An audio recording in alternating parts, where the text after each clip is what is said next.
Hello and welcome to the Hoop Troop podcast. I am Matt O'Connor, and joining me as they do on all of our shows is my cousin Luke Drobner. What's up, guys? And my brother Mike O'Connor. Hello. And we're back. We are back now. It is February 23rd. We are deep into an NBA season, past the All-Star break, past the trade deadline, just in time for like the little lull of the season before the playoffs start. But just in time for, a good deep dive on what's going on in the NBA. So coming into this, there's obviously a few narratives going on. Giannis doesn't get traded at the deadline. Few guys do get traded at the deadline that I feel like, they were marginal moves, but enough to kind of tilt the scales a little bit. How are we feeling now that, everyone's rosters are pretty much locked in for the rest of the season, with the exception of maybe a buyout candidate here or there? What are we expecting here for the rest of the way? I mean, trade deadline was a little interesting because I felt like a lot of the trades that happened were trading for injured players, so like Anthony Davis, who got traded to the Wizards. Yep. We haven't talked since Trae Young, too. I mean, they made two pretty sizable moves. Now, granted, they're going to sit everyone out for the rest of the year. Right. Anthony Davis said, I don't need surgery. You should trade for me. And then as soon as he gets traded to the Wizards, they're like, oh, by the way, he had surgery in Dallas. Right. Yeah, like, okay, sure. He doesn't need surgery. There was a lot of trades like that. Jaren Jackson Jr. to Utah, which was a big deal. And then they get fined for tanking, and then he's out for the season with surgery. So. In all fairness, that was bad. That was fourth quarter of a game. Him and Larry Markkinen don't play in it. When they were in it, they were up, and then they just completely... That was the clearest tanking I've ever seen. Now, granted, I don't blame them, but... I think tanking's part of the game. I don't know how you guys feel, but... I really don't like the discourse around it, because no matter what, people are going to work the system to increase their chances of getting the number one pick. That's part of the process, right? Like, you need teams to tank. I just think all of these proposed scenarios around, well, how do we fix it? How do we make it more competitive? And it's like, you're going to have someone somewhere along the way. Like, if you, let's say, for example, they say, like, any, lottery teams would just flatten the odds again. You're going to have teams that are the 8 seed then try and lose out of the playoffs, because who would want to be the 8 seed, not have a shot at the number one pick, but then get slaughtered by whoever the 1 seed is? Like, I think realistically you need 16 teams to feel like they could win it. Right, and you're never going to have that. So, realistically, you're never going to have that. If you could get 10, would you be happy? Right, but again, that doesn't solve the tanking problem. And so for me, it's just like any of these proposed solutions around it, get rid of the lottery altogether. And it's like, well, teams are still going to try and lose. Like, it's just... I feel like they're talking about like removing protected picks outside of, if it's top 4 protected or lottery protected, then otherwise you can't protect it. But like teams are still going to find ways to do that. And so to me, it's just like, it's a lazy conversation, because it's like, it's an 82 game season and people are upset about the fact that teams know pretty early on that they're going to be bad and they commit to being bad. Is this happening in football? Yes. Yes, definitely. So then... But we just don't feel it the same way because it's like a... Well, because it's 82 games in the NBA, it's 18 weeks. Yeah, in NFL. Games. But like the last 3 weeks of the season, it's like the bottom 5 teams are all trying to lose their games so they can get the first pick. It's also different from football, baseball, any of these other sports where if you're intentionally bad, you get one player in football, it's 11 people on the field. In baseball, there's 9 pitchers and whatever else you have going on. Like there's it. Yeah, you get a quality starter. If you get, and I'm not. It doesn't even have to be one of these generational talents. It doesn't have to be a Wemby or a Cooper Flagg. Look at what's happening with Cade Cunningham, and like I think everyone at first was like, oh, maybe he's not the premier number 1 pick, but like look at what's happening with the Pistons. Look at, even if you get like a 4th pick and you get a Thompson twin or you get whatever, it changes your franchise. You could get Devin Booker at 13, Giannis at 15, so... Thompson at 32. Okay, but in all fairness, those are rarer. I mean, you're not always going to be able to draft Jokic during a Taco Bell commercial in the second round. The percentage of top 4 picks that end up panning out and are great and change your team pretty quickly just with one person... I mean, it's high. How do you not tank? For myself, as a Knicks fan all those years, it was just like who was our tank commander every year? You just wanted to lose. Yeah, but again, it's part of the game. You need to lose. It's like there are a certain number of teams that you expect to compete for the number 1 pick or a top 4 pick. I also think there is something to be said about it from a fan perspective when you're loyal to your team, you're whatever, and you want them to show like, all right, they're thinking like I'm thinking. The fans are at home thinking the same thing. Lose all the games to get someone good. So why are you not just letting the franchises cater to the fans and give them what they want? Lose. Yeah, I don't think you can continue to lose every year. Like, you can't do trust the process. Except you can, Sam and it worked. Hinkie. And it worked. And it worked, but I don't think that's good, right? You need to have like a cycle, right? Ideally, you have 14 teams trying to lose and 16 teams trying to win. But right? look at those Sixers teams. They were awful, and they did trust the process. They got good with Embiid and Ben Simmons. Then they kind of had to change it around, but they got Jimmy Butler, Tobias Harris. Yeah, but they were good. They deliberately traded their top players to be bad, knowing that they would never crack like a top 16. And that's not what you want. I think even if you are, destined to lose in the second round at best, you still need to try and compete. Okay, so let me counter that with, how about a team like the Chicago Bulls, actually, let me use the Orlando Magic as probably my premier example of this. But they were in no man's land for God knows how long. Those teams with Fournier, Vucevic, like they were just Aaron Gordon, and they were always a first-round exit. They were good enough, but they were clearly not getting over the hump. And they stripped it for parts, tanked, and now they have Franz, Paolo. But how fast was that turnaround, them going from Fournier and Vooch to Paolo and Wagner? 3-4 years? Yeah. But that's, again, that's the cycle of, at some point, it's time to... Right. You can't do the Sam Hinkie process where you're bad for 10 straight years. They were not bad for 10 straight years. Yes, those teams... I'm pulling now you're having me Google. There was a long time. But I also... I don't think the Magic, I could be completely wrong, but I don't feel like they were ever egregiously trying to tank. They always felt like they were very competitive. You could also make the argument that they're still in no man's land. They are. Their season has been so disappointing. The PB&OJ allegations, the George Niang keep shooting that mid-range kind of. I am now looking at some nerd on the internet made a process timeline for the Sixers. Okay. So they lost in the second round in the 2012 playoffs to the Boston Celtics, and then they hired Sam Hinkie, and that's in May of 2013. That's the start, sure. 2013 is in 2013 they finished 10th in the standings. They hired Hinkie, drafted Nerlens Noel, Michael Carter Williams, 14th in the East. Then they drafted Joel Embiid in 2014. Embiid didn't play for... Right. So then they traded Michael Carter Williams. They finished 14th in the East again. They get Jahlil Okafor. Embiid misses his sophomore season with a foot injury. So part of that is also injuries. But then Hinkie stepped down in 2016. And so that's when they selected Ben Simmons that year. And then they made the playoffs. So they made the playoffs in, I'll tell you when, because I don't think it was his rookie. Ben Simmons missed his rookie year too. But in 2017 they traded and they got Markelle Fultz, which again was a mistake, but still they could have had Jason Tatum. They made a lot of mistakes. But whatever. They made the playoffs when? Let me see if it's on this diagram. 2017 is my guess. 2018 they finished with a 52-30 record. So that took 5 years. So and I think it was slowed down by the fact that they made some mistakes and had plenty of injuries. So the process to me follows that timeline. Granted, it was a little slower. Okay, but the Magic traded Vucevic in March 2021. Guess what year Paolo was drafted?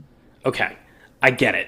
But I'm just saying. And they were bad when they drafted Paolo, and they were bad in his first year, or whatever it was, but they went quickly from one team to another team. And I think it's okay to be bad. You need to have a direction. I think it's worse when you don't have a direction. Like if you're, for example... Yes, when you're the Jazz and you're, who's the GM or president? Danny Ainge. Yeah. he was like looking to finagle someone the same way he did in Boston. He was like, we're just going to be bad and draft at the top, and someone will overpay for one of the guys on the roster. And he kind of did that with the Gobert and the Mitchell trade, but you can't like do that where like you're obviously.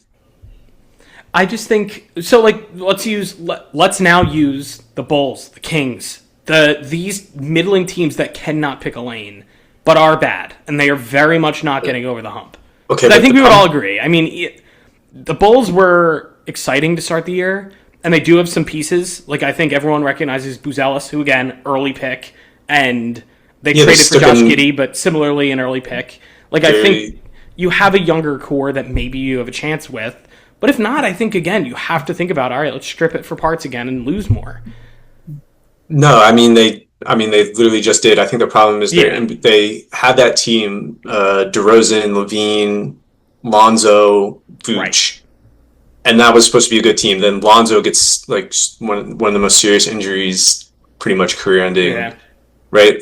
Team kind of falls apart. Levine doesn't want to play. DeRozan, right? And it falls apart. So they're tough, and they just traded Vucevic, and I think they're investing in this new young core. Kobe White, Josh Giddey, Buzelis.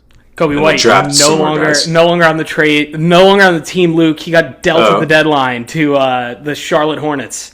Kobe White did? In one of the strangest trades. Yeah, it was that was a super strange development.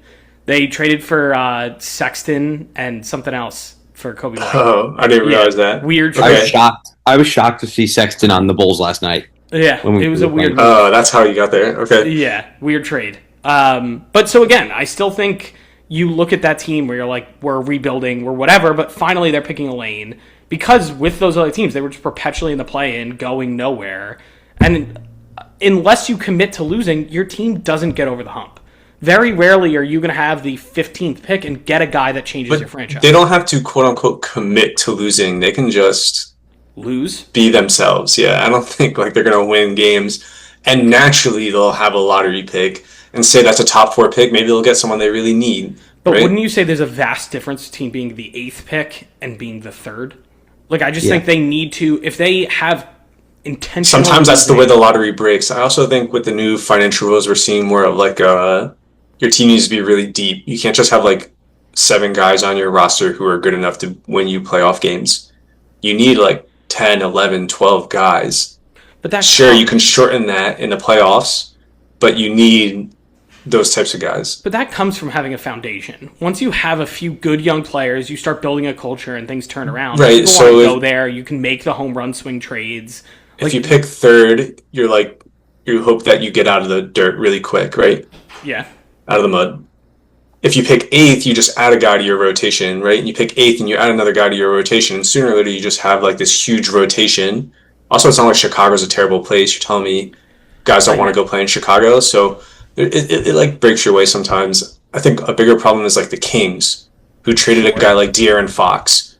So obviously, as soon as you trade a guy like that, you go from being a playoff team to not a playoff team. And what did they get back? They got Levine, who I think is always talked about as having like a really bad contract, and then they have Sabonis, and they signed DeRozan, and they just made the Bulls in the West. Yeah, right. And a good Bulls team in the East is like an average team in the West, and then they're a little older, so that also hurts them. So that is more of a problem. You need like the NBA needs to intervene and say like, pick a direction, and they need to help that cycle like we've talked about.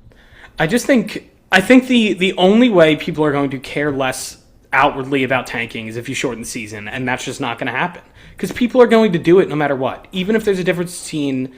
Even if you shorten the season, people will tank. Well, that's it. People are going to work the system to help their franchise however they can. Unless you're one of the dumb franchises, like the Kings or whoever. Like, you are always going to do the thing that makes the most sense. You know? Like, it's very rare that a team isn't... If you had the chance to work it that way, you're going to.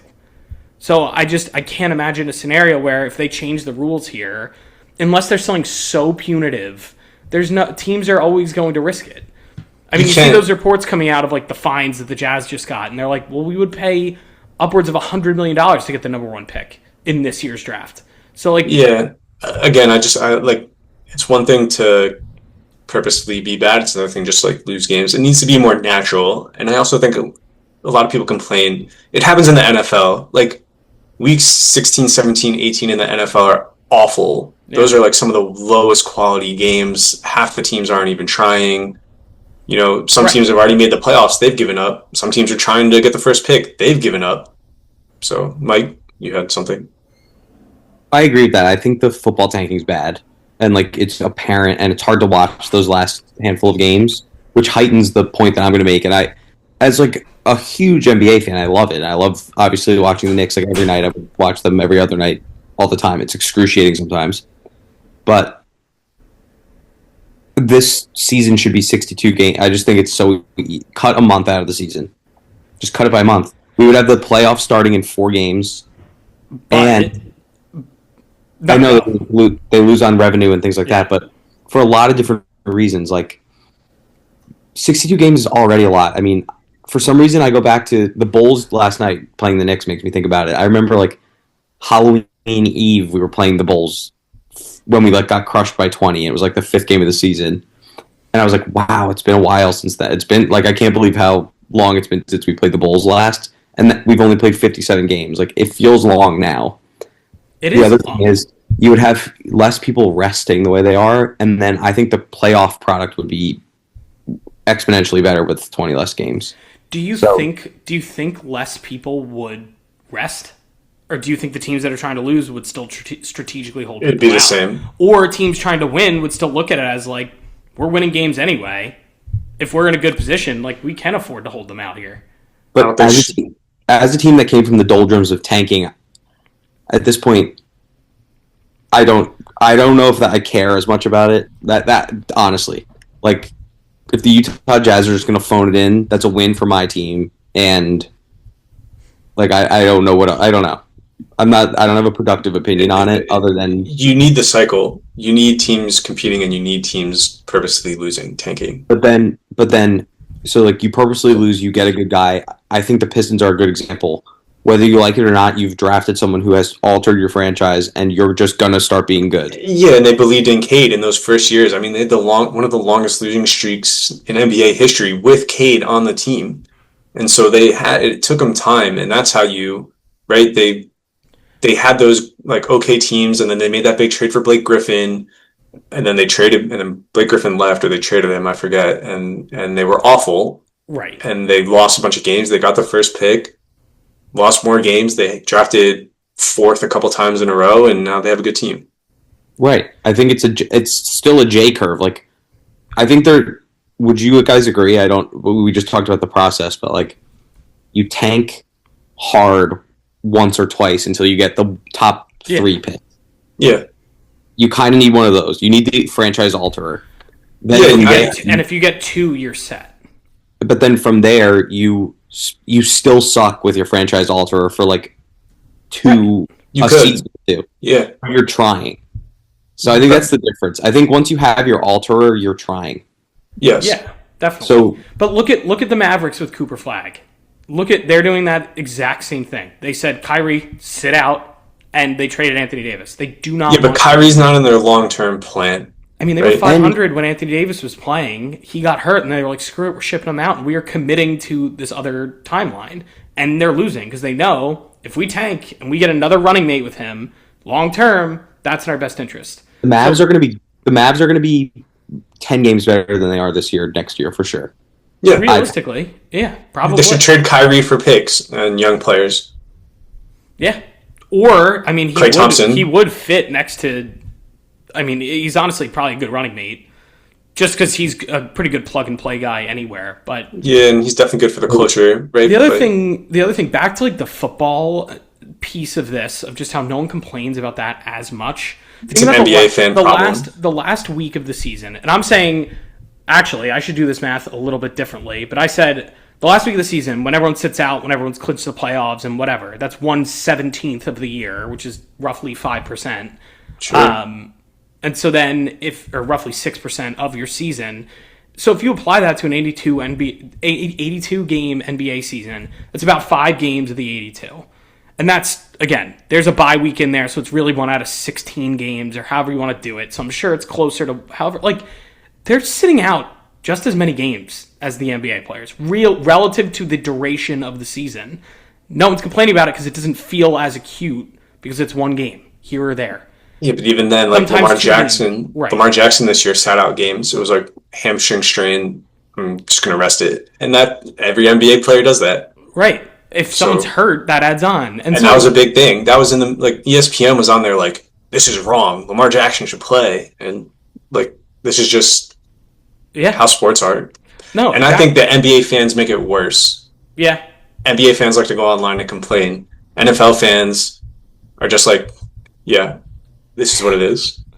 I mean, I hate the conversation around it only because I just don't think there's a true solution.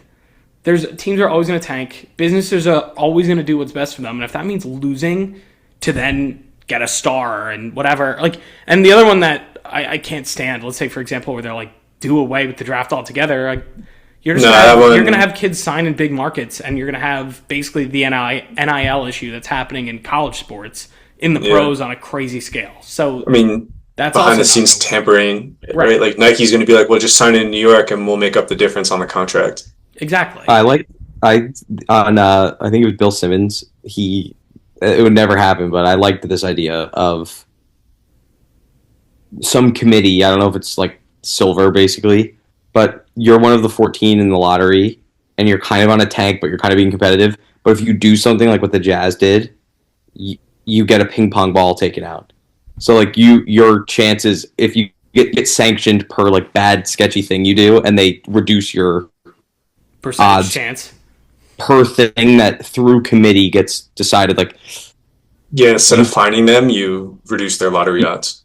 You keep them where, like, you know, if you're one of the worst teams and you have a 14% chance of getting the ball, but then you do something sketchy and, like, pull Jaren Jackson Jr. and the rest of the team at halftime, a committee convenes, decides, and says... Yeah, it has to be impartial people, though. It can't be like the other owners, right? But yeah, I don't know who... Like, people from the league offices...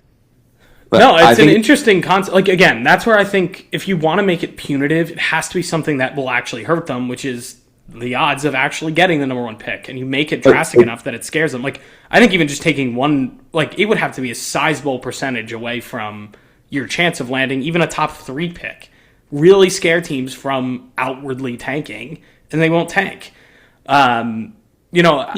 Because again, even if that's marginal, again, I still think you say... Because you know how if you have the number 1, like if you have the worst record in the NBA, you can't fall out of the top 5.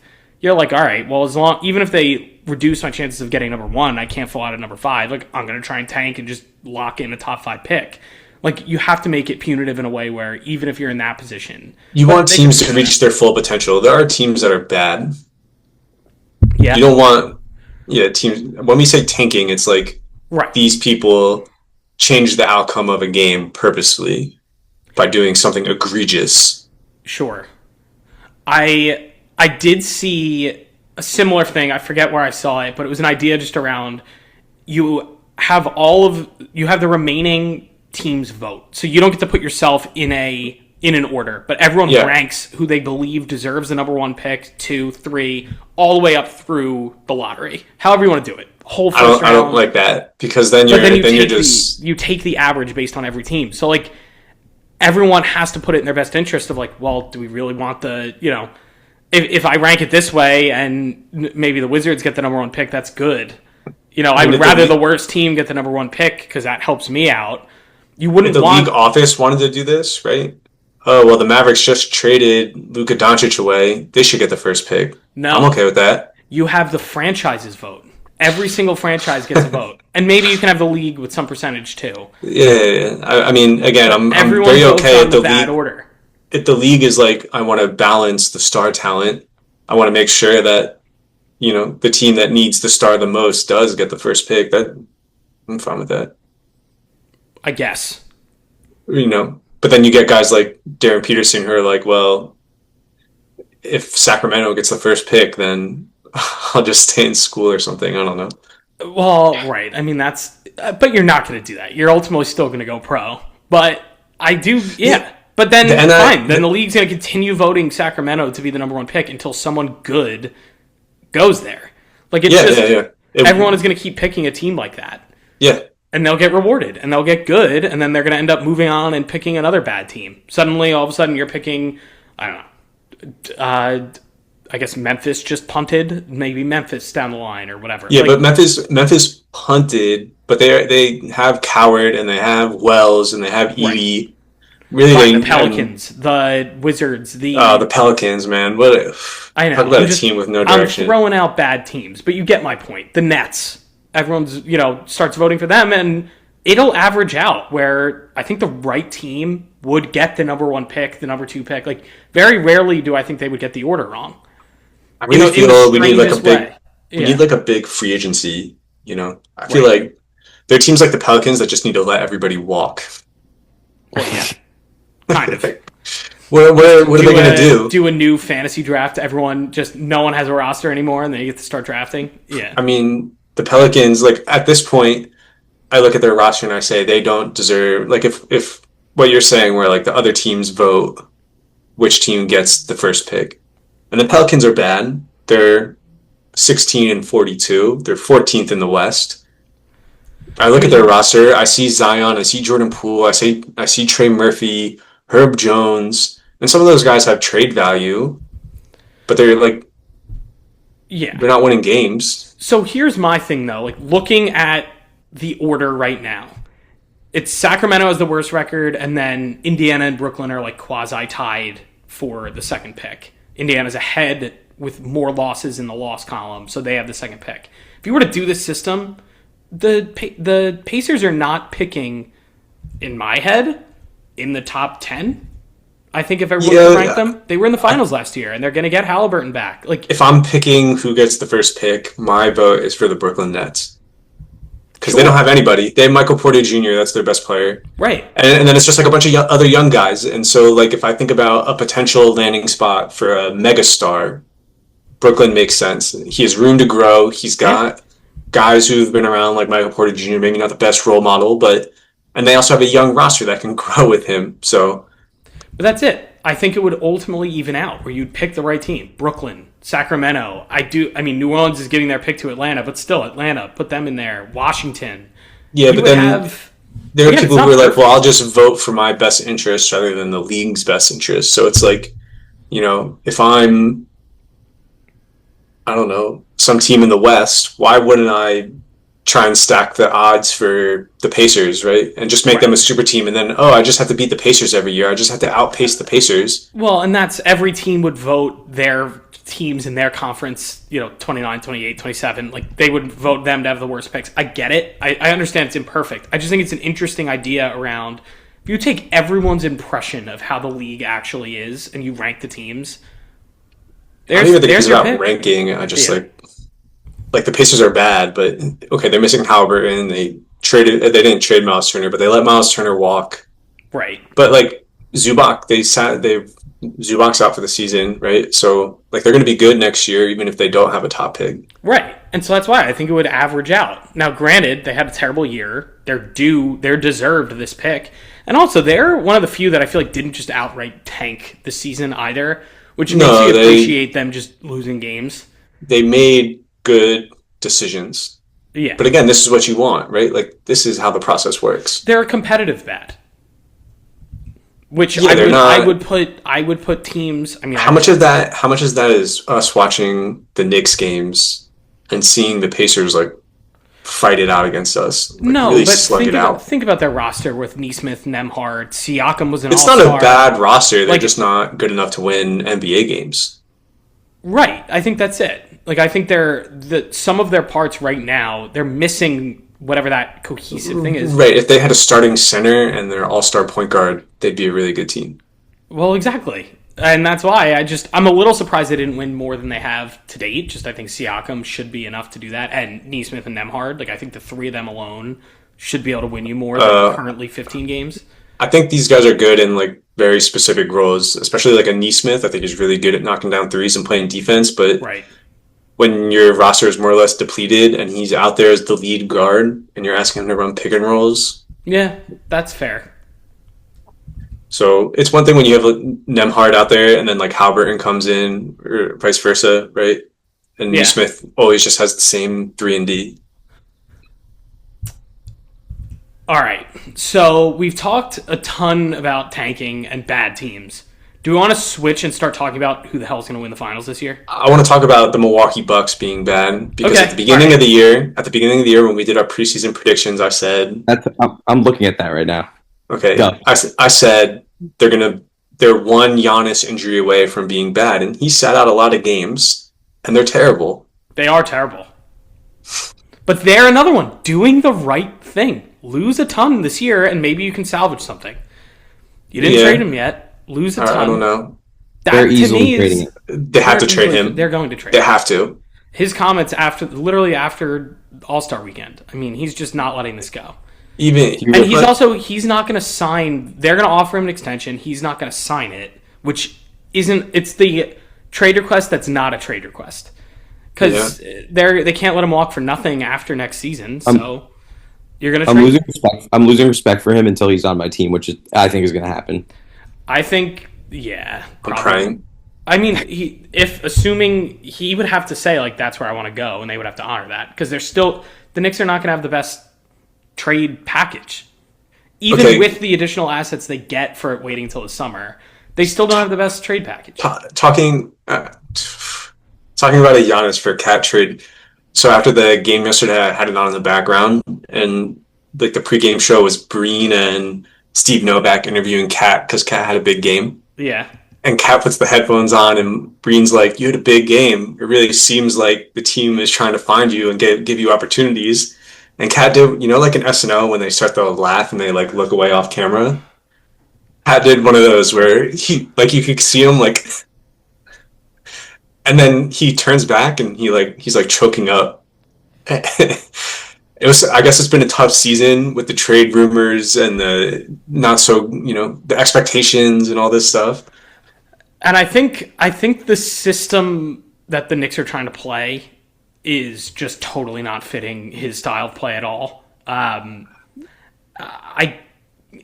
get it to a certain degree, but I also like him and Mikal Bridges are just clearly not buying into this. Like it's just they're I don't know if they're not buying into it. I think like if you want to win NBA games these days, you need to be tough and physical. If I think about top teams like Detroit, they're physical.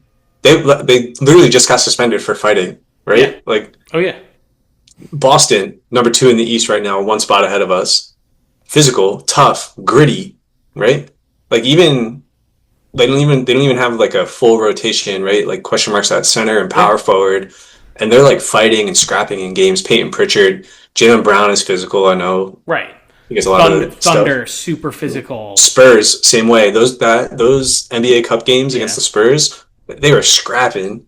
So even the Nuggets, like when they're fully healthy, like if you think about like Christian Brown and Aaron Gordon, they're big, they're physical, they're strong, they don't back down from fights. So Jokic. Well, I will say, like the comeback against the Rockets, and I thought we did play pretty gritty in this down the stretch yesterday. And it makes me think, like, I don't know if we can keep some in the tank and playoff. There is a shift in the playoffs. I'm hopeful. I really hope it's a switch. Again, I agree with you. There are moments when I'm like, OG looks great. Brunson obviously has a switch where he just like turns into like a bowling ball on those drives and stuff. So, but I agree with you. There are question marks around Cat and Mikal, and I think in that Celtics series last year, you saw from Mikal guarding Tatum and Brown and some of those late game plays that he made. Even last night against the Bulls, he had that big 3 down the stretch on a bad shooting night. Like, love to see it, but there's no consistency in his effort. Same with Towns. So I want to get back to the Knicks, but we did kind of go on a tangent off of your Bucks Giannis conversation. I think before we get into the true contenders, let's just finish out with the bad. Okay. So I just think, to your point, though, yes, they they were one Giannis injury away. And because when he was playing at the beginning of the season, they were good. They were good. And I thought they were saying like, oh, we're going to be buyers at the deadline and whatever. And I honestly think if it wasn't for the injury that happened maybe a month before the trade deadline, I don't think they handled the deadline the way they did, where they just kind of go through the motions a little bit. So they didn't make any swings really one way or the other. It's not like they made the let's buy, let's commit, let's try and convince them to stay, but they also didn't sell everything off to say like, all right, we know you're gone. But so I think going this route of just, all right, we'll lose some games. Worst case, we get a better pick, and best case scenario, we get the pick, we convince them to stay with it, or we trade it, and we're good next year. I think part of the reason why some of these teams get stuck in no man's land is because they convince themselves they'll retain their superstar, and that it's good to retain this superstar. You just have to let things go, right? You have to allow the cycle to happen. You'll get your next star if you let this one go. They won their first championship in 50 years with him. I mean, they're a small market. That's just how it goes, right? But so that's why it's harder to let go when you've had a guy like that. Actually, sometimes I think it's easier to let go because you got to the mountaintop with him. He's also like, do I want him on my team? Sure. He's not young. And he's been getting injured a lot more. And he gets injured. Like I don't know how much that is him actually getting injured and him like something minor that he could have played through and them just saying, relax. I don't know, calf strain, I'm out. That's scary. You're not going to rush anyone back from that, especially someone like him. Sure. When he's on the court, he makes your team infinitely better, and he's still top 3, top 2 in the league, arguably. But, at some point it's a business decision to get as much as you can for him and just move on. I agree with Luke. Yeah, you have to. You have to. You can't be delusional and say, well, if we make this right move, he'll stay. No, just say we have to do what's best for the Bucks, and sometimes what's best for the Bucks is to let a guy like Giannis walk. I don't think you don't ever let him walk. You trade him. You can't let him walk out the door for nothing. When you have a generational talent, you have to reclaim anything, right? Even if it's nothing. Even if it's a pick. Get me something back. Yeah, you can't just let him leave for nothing. But which again is why when he inevitably does not take that extension this summer, there it is. I mean, that's your signal. Okay, he's walking. If not, so we got to deal him. Yeah. But okay, is there anyone else that's bad that we want to talk about, or do we want to move to the top of the standings? Well, I will say, like in our East, I'm looking at the East right now. The main things I see, we were pretty good though, don't you think, Luke? Are you looking at our predictions? I'm not looking at the predictions, but we did okay. I would say our biggest differences come from Orlando, Boston. Yeah, we had Orlando high. I think Orlando's had a really disappointing season. We've talked about Indiana. We had them in the play-in, which was probably a little silly. Yeah. We had Cleveland at 1, and then the other place we got pretty wrong was we had Toronto at 11. Toronto's been surprising. Toronto, again, another team that I feel has got a little grit, and they have a lot of length. Right? Brandon Ingram, Scotty Barnes, even like their wings aren't so small. RJ 6'5", quickly 6'3" at point guard, right? So they have a good defense, and their offense doesn't stagnate. They have guys who can just create by themselves. So but the more you go, Matthew. No, I was just gonna say I'd be curious to see just like what our standard error was off of what we predicted, like the average number of spots we were off, positive or negative.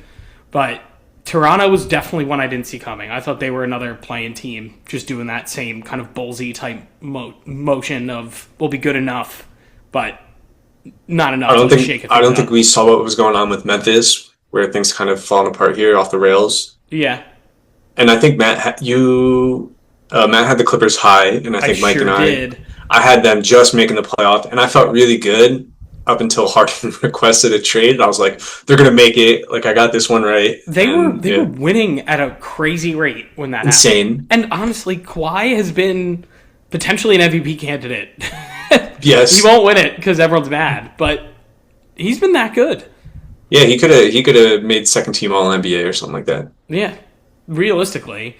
Now, I do think, and again, it depends whenever Garland gets back and whatever. Like, I actually kind of like that trade for them. They get younger, they kind of reset. If they did have this shorter timeline with Kawhi and Harden anyway, like, this kickstarts that.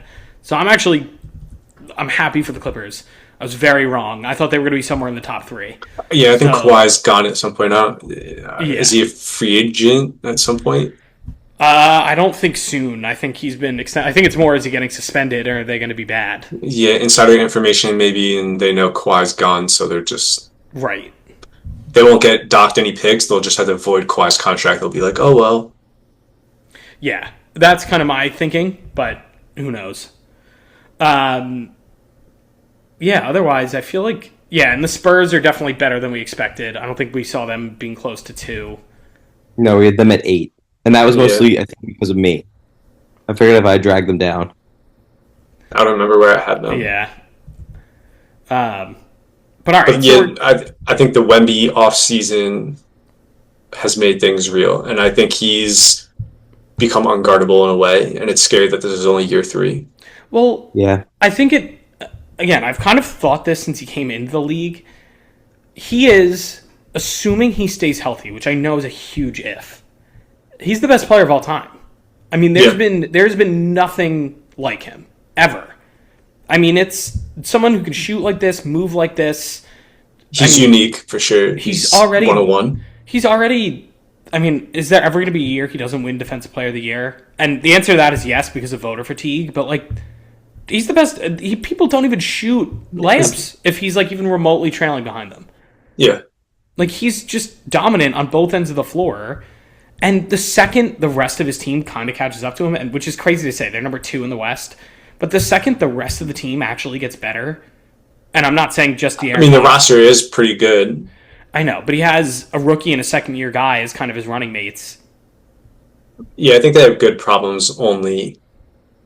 Obviously, at some point they'll have to figure out the cap, but right, they're 4 years away from that, and they could potentially win a championship in that timeline. Well, that's why I understood everyone saying like, do you just say screw it, we're trading for Giannis? Because honestly, Giannis on this team, it would be, and you probably would have had to give up a lot, but even if you gave up one of Dylan Harper or Stephon Castle to get him plus picks and whatever, that's a crazy team. I think Dylan Harper is the most traded player of all time. They'll just do it at the last second. Yeah, probably. And I also think in that equation, too, the other thing like I'm failing to mention, too, as I'm looking at this roster is, I mean, they have... Cornette was a huge signing. I think Cornette fits really well with them. Cornette fits really well. I think Devin Vassell, obviously a draft pick, fits really well. Even just Keldon Johnson coming off the bench, I think is a good fit for them. Pretty guy, high energy. And they're also big. I mean, they don't have anyone on their roster that plays that's below 6'3", and that's De'Aaron Fox. I just think that's tough. Like, that is a tough team to get by. And I also, like, the other kind of big thing is the few times they've played the Thunder, which at this point, that's their biggest threat. They're number 1 in the standings. Yeah. They've handled them. Like, and it's not like a fluky looking... They've been consistent. No, but I don't think they win in a 7-game series. I think the individual games they've played, they've definitely gotten the better of the Thunder. Yeah. But if you played each other night over night and you saw each other on a consistent basis like that, I think the Thunder would make the right adjustments and kind of win that series. That kind of brings me to my thought as I'm looking at our predictions, but I'm also looking at the top, just the standings. Unless, I mean, there's always playoff surprises, like the Heat in the last handful of years making the finals, obviously the Pacers last year. Yeah. Is this not so clear cut? It's going to be one of the top 4 that currently in the East, or one of the top 3 in the West. And then honorable mention for me, maybe Anthony Edwards can lift a team or something. I think the Lakers at 5 is kind of a shame because I don't think they're as good as 5, especially come playoff time when you have to be physical and tough and play defense. They keep winning. They're not going to win, but they're not getting out of the West. But I mean, they are probably a second round exit. No, especially if they match up with Houston. Would it surprise you if they beat that Houston team that has not looked like? I mean, they've been rocky since losing Steven Adams and without a true point guard on the team. I mean, and Durant's burner, which we haven't talked about. Yeah, chemistry could be a big problem there. Yeah, I mean, I think Minnesota's a tough exit. Lakers are obviously a tough exit. Houston's a tough exit. And then, like Mike said, when you look at the top three, Nuggets, Spurs, and Thunder, I expect one of them to come out, Definitely. depending on who loses in the second round. And then two of them will probably face off in the Western Conference Finals. Right? I think it has to be. And then they're not frauds, but the only team that I could see in a 7-game series in the East not being able to cut it might be Boston. Just because they don't have Tatum, potentially, and I think you might be able to scheme them out. I'm curious to see how their last 30 or so games go with Vucevic, only because they've been so strong with a good stretch the floor big over the past few years that maybe if they start bringing in some of those few small plays that have worked for them that they haven't. I mean, they were using. They're also really well coached, so right. they're tough. They're a really tough out. I would hate to play them, but I think when I look at the top four there, I could see a Boston Celtics, New York Knicks. There's a second round. There's a huge Jason Tatum sized question mark in that whole equation, though. If he comes back and he's just the league's best role player and plays, he doesn't even have to play the full game. If you play him 20 minutes a night and you just let him just catch and shoot threes and whatever, I mean, he's the best player you could have doing that. Yeah, I don't know. Kind of like in the playoffs, you let some people shoot it. I think game one, I would just come out and not even guard Tatum from three, and I'd see how mentally strong he feels. But he's going to come back before the playoffs. He's going to know what he has. He is. Different atmosphere. You pack Tatum into a absolutely booming MSG and leave him open from three and say, let's see it. Coming off an Achilles, which he might, maybe he's got a couple of weeks or a month under his belt, but... I know. I'm just saying. And I'm attacking him on defense. I'm hunting that switch. They're Towns, Brunson. They're scary. They're scarier with him than without him. I think is even in a limited capacity. And so that's kind of my point. Is just that would change my thinking around the top of the East. Now I think Cleveland with Harden, as much as I don't love it, I don't love trading a young point guard who has been an all-star and has been on the cusp of being an all-star recently since then, for James Harden, who's obviously aging. You're going to have to pay him a lot of money. I don't love, but he's a good fit on that team. If there's a LeBron on a minimum in Cleveland. But you're thinking next season. I'm talking this season, Luke. This season he's the type of point guard, and he's going to be playing point guard. I could see them getting bounced in the first round against Toronto between Mitchell and Harden just being a playoff choker. I know. But he's the type of point guard that's going to bring the best out of Jarrett Allen and Evan Mobley, realistically, in pick-and-roll scenarios. Yeah. He is. And I don't think they were getting that out of Garland before. Realistically, Mitchell's not that type of facilitator. So having someone with his court vision and just feel for the game and the way that he's going to pull defenders will net make them better. So I don't think it's just individually what he's doing, but part of their shortcoming in years past has literally just been how the big men have performed in the postseason, which has been pretty poorly. And so I think this can hopefully, for them, fix that. And they're good. I mean, I don't know. Looking at the top I want to see how hard Toronto pushes them in the first round. Assuming they're the 4 and the 5, I mean, Cleveland's only a game behind the Knicks. If you're the Knicks, do you purposely drop down to 4? No. Would you rather see Detroit in the second round or the Eastern Conference Finals? Eastern Conference Finals. I do not. I'm not going to go with I'm afraid of them because I think we can beat them. I do. But you want to push that off until you absolutely have to play them. I do think, too, if you're the Knicks, you would rather Boston. Let's say, because they essentially have the same record. Boston is ahead of the Knicks at 37-19. The Knicks are 37-21. So 2 games in the loss column. In an ideal world, you flip and become 2. Boston's 3, and then Cleveland stays at 4.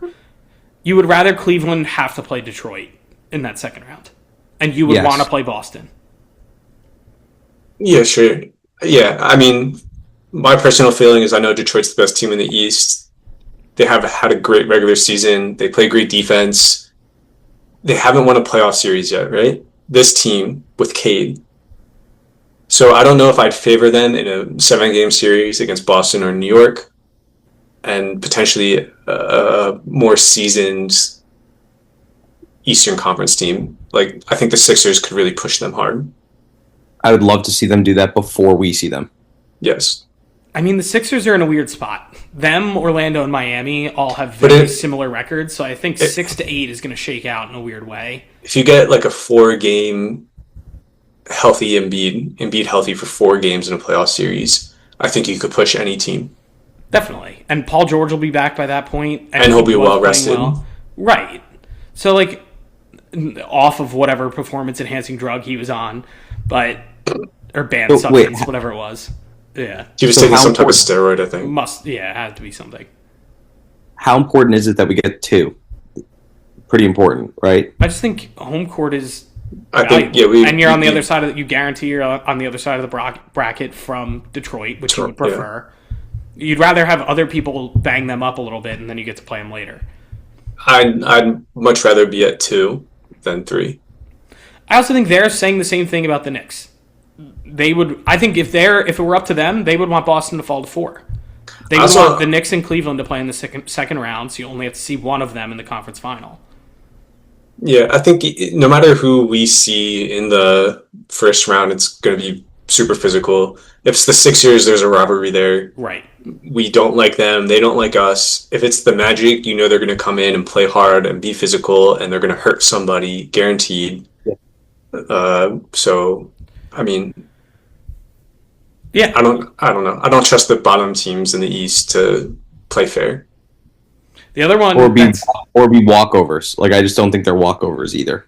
I don't think we have any. There's no series in the East. The teams, even though we're a good team in the East, I don't think any series in the East is just a walkover. I think Knicks win in 5, win in 6, but they're close games. Yeah, things like that. I do think it's overstated how bad the Eastern Conference is. I feel like everyone's saying like, "Oh, the West is so much better," but honestly, there are some good Eastern Conference teams, and the West is definitely better. But the West is definitely better. But let's say, for example, Phoenix and Orlando are both the 7 seed. Who would you rather play? Phoenix, Orlando. I think Phoenix wins that series if they play in a 7-game series, though. See, Phoenix to me is less scary than Orlando because Orlando is big and physical, and they have been injured pretty much all season.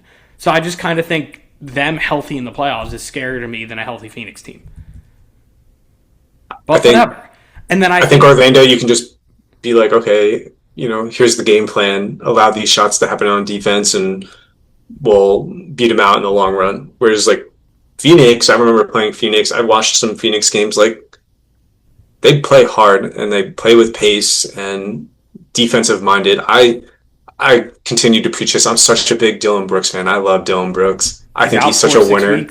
Out 4 to 6 weeks, broken hand. Which again, we'll be back to the playoffs. I mean, that's plenty of time. And it's better. Like, okay, he broke his hand. That's tough, but better than like he sprained something and it's like muscular and you have to worry about like soreness and stuff like that. Like, once the hand heals, he'll be fine. They're also 2 games out of 6th. So, I mean, they're going to be realistically, barring them catching Minnesota or the Lakers, who are a game up on Minnesota, they're going to be in the play-in, which you never know. I mean, that's always going to unfold in a weird way. If the season ended right now, it would be them, the Warriors, Portland, and the Clippers. I don't think it's a guarantee they come out of that. Because I could see them losing in the 7-8 game against the Warriors. Just Steph on a heater, I could see it. And I could see them losing to, in one game, the Clippers. Or, honestly, the Blazers are not bad. They're better. The Suns are better than both of those teams, but don't get me wrong. Only because the Clippers gave up. The only play-in team in the West that I truly respect is the Phoenix Suns. Fair. I mean, I generally agree with that, but fair. Can I say that the worst thing that could have happened this season for the Portland Trailblazers happened, and that was Denny Avdija making an All-Star game? Why? Because they have to pay him now? Is that your... Yeah. Yeah, I mean, I don't think it's that bad, but I think they would have preferred for him to be a little under the radar. But who are they really going to have to pay right now? They don't... I think eventually... No one, but he's already on an extension, right? So when that extension's up, it scales. But I still think by that point, you're off the Jeremy Grant money. Drew Holiday is making bigger money right now. You'd be off of that. Like, Scoot's not going to get paid a lot of money. Kamara, you will have to pay. Klingon will have to pay. But Klingon's not getting I don't think you're giving Klingon a max. Like, you're... No, but that's just because that's the center market. Right. But, like, you still have to clear cap space to sign Vita. Sure. And I don't think, like, sure, clear cap space is Vita going to get you over the hump after you clear that cap space for him. I'm very curious to see how they handle the next couple of years, too, just with the Dame contract that he signed. I think you're right. I think they didn't expect Avdia to make the All-Star team because that reshapes the way that you have to work your books.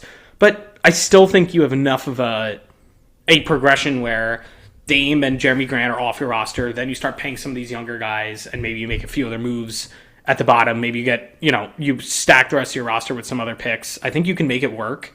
But I think they do have to be a lot smarter now. They'll have to make the most of their draft picks. For sure.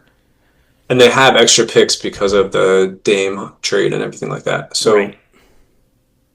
They'll have to make the most of those, and they'll have to align their timelines properly. And it's good that, like, Avitas, I think he's still got like 3 years before you have to extend him, which is good. You have time to like think and work it through and make sure everything is proper. But I mean, they have Bucks picks in the future.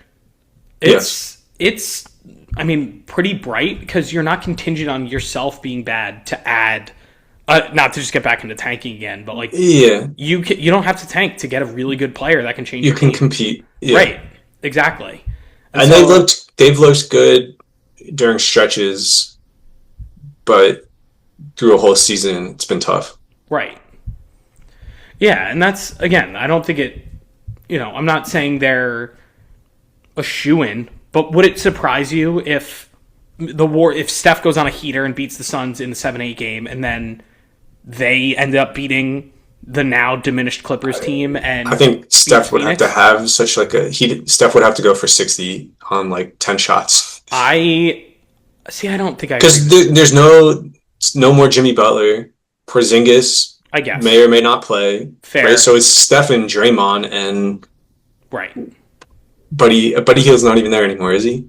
No, he got traded. He got traded for Porzingis. Yeah. Oh, Kuminga. Oh, yeah, it was Kuminga and Hield for Porzingis. Right, so they're similar boat to the Clippers. Season's over. How hurt is, what's his name? Jimmy? Darius Garland. Is he going to be back? I don't know.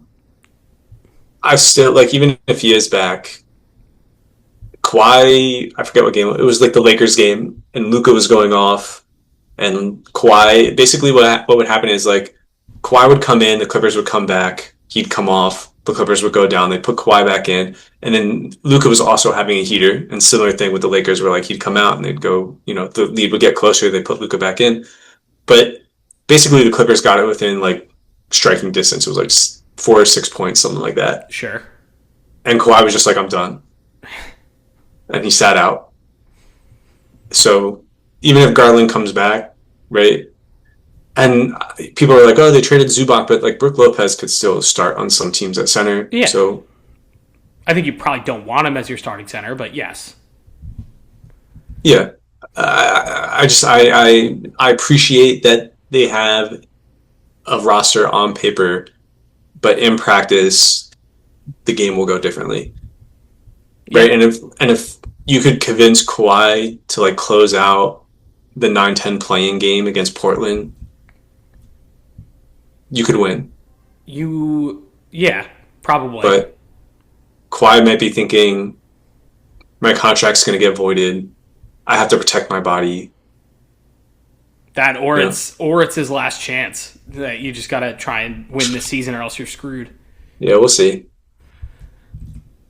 All right. Is there anything else we want to hit on? We've done the bad. We've done the good. Shout out to the Hornets, man. They're charging. Good for them. And they're fun. LaMelo just getting in car accidents and winning games. Yeah, I mean, that's a bad one too. That is up there with. I mean, Kevin Durant's burner. That car accident. I think he's been doing that for a long time. Yeah, have you seen the compilation of him leaving the stadium where he just like he just runs red lights. Yeah, it's awful. So it's been a long time coming. He really shouldn't have a license. He's a hero in Charlotte, so I guess they just let him do whatever he wants. I was a Kanople hater to start the year when he got drafted that high. I was like, He might. He's been really good this year. Yeah, he could. I mean, it'll be flagged, but yeah, he's up there in the conversation. It's definitely between the two of them. And Brandon Miller's looked good. He's still got like this huge shoulder wrap thing, but I feel like he's coming along, and they've got promise. They need a power forward. They have Grant Williams, but that's not cutting it.